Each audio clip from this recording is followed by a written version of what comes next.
ফুরিয়ে যাওয়ার আগে বেশি বেশি করে খান বানিয়ে বানিয়ে। এগুলো কিন্তু কাঁচা আম দিয়ে তৈরি খুবই মজাদার আত্মা ঠান্ডা করার মতো আইসক্রিম। আজকে আপনাদের সঙ্গে খুব সহজে কাঁচা আম দিয়ে কিভাবে আইসক্রিমটা তৈরি করবেন সেই রেসিপি শেয়ার করব। আশা করছি বরাবরের মতো আজকের রেসিপি সবাই অনেক বেশি এনজয় করবেন। খুব সহজেই আপনাদেরকে এই রেসিপিটা দেখিয়ে দেব। এটা যে কেউ তৈরি করতে পারবে, খুবই সুস্বাদু আর অনেক হেলদি। এখন যে গরম পড়েছে, এই গরমে নিজেকে বাঁচাতে অন্তত প্রতিদিন বেশি না হলেও একটা করে খান, বেশি করে ফ্রিজে বানিয়ে রেখে দিন। বাসায় যখন গেস্ট আসবে তাদেরকে যদি এটা দেন, তারা খেয়ে কিন্তু একদম খুশিতে টকবগে হয়ে যাবে। কারণ এখন প্রচুর গরম, গরমের মধ্যে এরকম ঠান্ডা ঠান্ডা কাঁচা আমের আইসক্রিম সবাই পছন্দ করবে। আইসক্রিম বানানোর জন্য আমি এখানে 4টা আম নিচ্ছি। এখন প্রচুর আম পাওয়া যাচ্ছে বাজারে আর খুবই সস্তায়। আর আমগুলোকে আমি ভালো করে ধুয়ে এখন সিদ্ধ করে নেব। এটা সিদ্ধ করতে 5-6 মিনিটের মতো সময় লাগবে। এর মধ্যে কিন্তু একদম তুলতুলে নরমভাবে সিদ্ধ হয়ে যাবে। আমার মতো কার কার এই কাঁচা আমের আইসক্রিম খেতে ভালো লাগে কমেন্ট করে জানাবেন। আর ভালো লাগলে কিন্তু অবশ্যই তৈরি করে ফেলবেন যারা এখনো তৈরি করেননি। আর ভিডিওটা শেয়ার করতে কেউ কৃপণতা করবেন না। এখন যেহেতু এই কাঁচা আমের সিজন, যাতে করে অন্য আপু ভাইয়ারাও ভিডিওটা দেখে বাসায় তৈরি করতে পারে, তাই কিন্তু ভিডিওটা বেশি বেশি করে শেয়ার করতে হবে। আমগুলো সিদ্ধ হয়ে ঠান্ডা হয়ে গেছে। এখন আমি এগুলোকে উপরের যে খোসাটা সেটা ছাড়িয়ে নিচ্ছি। খোসা ছাড়ানোর পর ভেতরের যে অংশটা সেটাকে আমি আলাদা করে দিব আটি থেকে। খুবই সফট কিন্তু, এখন কিন্তু একদম তুলতুলে নরম, আর একদম হাত দিয়ে চাপ দিলেই আটি থেকে আমটা আলাদা হয়ে যাবে। আর আম সিদ্ধ করার যে পানিটা সেটা কিন্তু আমি ফেলে দিইনি, সেটা একটা পাশে আমি রেখে দিয়েছি। এই তো দেখে হয়তো বুঝতে পারছেন কাঁচা আমটা কি সুন্দর পাকা আমের মতো আটি থেকে আলাদা হয়ে গেল সিদ্ধ করার পর।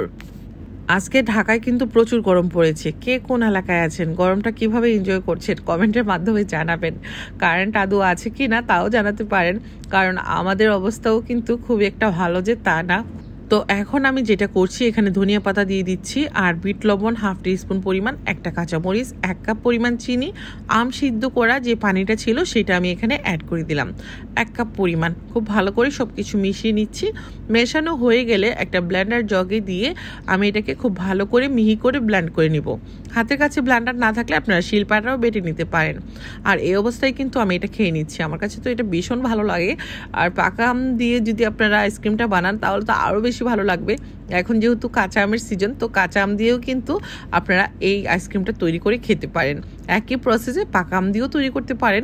তো যাই হোক, সেটা পরের বিষয়। এখন যেহেতু কাঁচা আম, আজকে কাঁচা আম দিয়ে তৈরি করে আপনাদেরকে দেখিয়ে দিচ্ছি।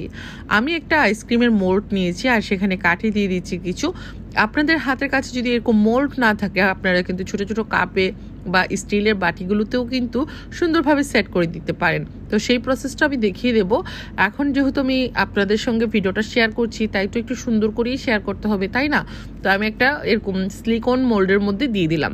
এখন যে আমি আমটাকে ব্লেন্ডারে ব্লেন্ড করে নিয়েছি সেটা আমি মোল্ডের মধ্যে এভাবে করে ঢেলে দিচ্ছি। ঢেলে এটা আমি ফ্রিজে রেখে দেব 4 ঘন্টার জন্য। 4 ঘন্টার মধ্যে কিন্তু খুব সুন্দরভাবেই আইসক্রিমটা জমে যাবে। ভাইরে ভাই, এটা যে কত মজার, ভাষায় তৈরি না করলে কিন্তু বুঝতে পারবেন না। অসম্ভব মজার এই কাঁচা আমের আইসক্রিম অবশ্যই সবাই তৈরি করবেন এই গরমে, এবং আমের এই সিজনে অবশ্যই এটা উপভোগ করবেন। বাচ্চাদেরকেও দিতে পারেন, বড় ছোট সবাই মিলে খাবেন, সবাই খুব আনন্দও পাবেন। গরমের মধ্যে ফ্রিজ থেকে বের করে যদি এরকম সুস্বাদু কাঁচা আমের আইসক্রিম খাওয়া যায় তাহলে কেমন হয় বলুন তো? এই তো আমি একটা বের করে দেখিয়ে দিচ্ছি। 4 ঘন্টা পর আমি ফ্রিজ থেকে নামিয়ে নিলাম।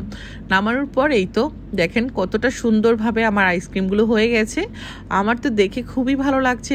আর আমি প্রতি বছরই এভাবে তৈরি করি আইসক্রিমটা একসঙ্গে অনেকগুলো এভাবে তৈরি করে। আপনারা চাইলে কিন্তু জিপলক বক্সে করেও কিন্তু রেখে দিতে পারেন। আর এই তো আমার আইসক্রিমগুলো দেখে হয়তো বুঝতে পারছেন কতটা পারফেক্ট হয়েছে। খেতে কেমন হয়েছে? খেতে তো অনেক বেশি মজার। আজকে আমি আপনাদেরকে বলবো না যে খেতে কেমন হয়েছে, আপনারা তৈরি করে বাসায় খেয়ে তারপর আমাকে অবশ্যই কমেন্ট করে জানাবেন কেমন ছিল আপনাদের আইসক্রিমটা। আমি তো দেখেই লোভ সামলাতে পারছি না, ভাবলাম একটু খেয়েই ফেলি। তো অনেক বেশি টেস্টি, সত্যি অনেক টেস্টি। সবাই ভালো থাকবেন, আল্লাহ হাফিজ।